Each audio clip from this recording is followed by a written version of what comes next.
Kila roho ya madhabahu kupitia jina la Yesu, kila ina uchao na nguvu za giza azitakaa kwenye maisha yako, anayekusumbua kwenye maisha yako na akapigwe katika jina la Yesu. Ninapiga kila ina uchao, ninalipa roho za magonjwa, si sehemu yako. Haya, zikuachie roho za magonjwa, zikuachie, toka nje, toka nje. Kamwinue kwa viwango vya hali ya juu. Mungu kamwinue, kamzidishie baraka nyingi, kamwondolee kila aina ya magonjwa katika jina la Yesu.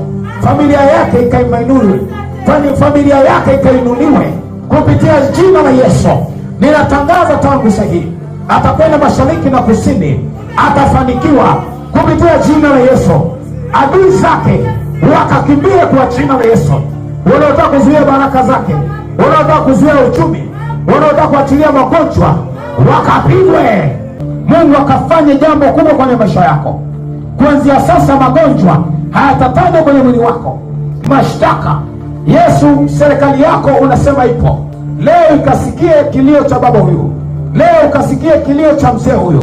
Kila roho za magonjwa za mwezi, toka nje, toka nje.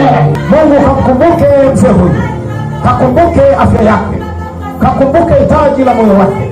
Bariki kaka huyu mashariki na kusini, ukafanikiwe mashariki na kusini, ukabarikiwe kwenye maisha yako. Ulichokiandika mbingu imepokea, ulichokiandika mbingu imejibu. Zikataa tangu sasa hivi. Ninatangaza uzima kwenye mifupa, ninatangaza afya kwenye mikono, ninatangaza afya kwenye miguu, ninatangaza afya kulisha ndani yake. Kila ile mikosi ikaondoke kwa jina la Yesu. Napiga, napiga, napiga kwa jina la Yesu. Ninatangaza atafanikiwa maisha yake, atainuliwa kwenye mikono, kila atapokanyaga miguu yake itafanikiwa.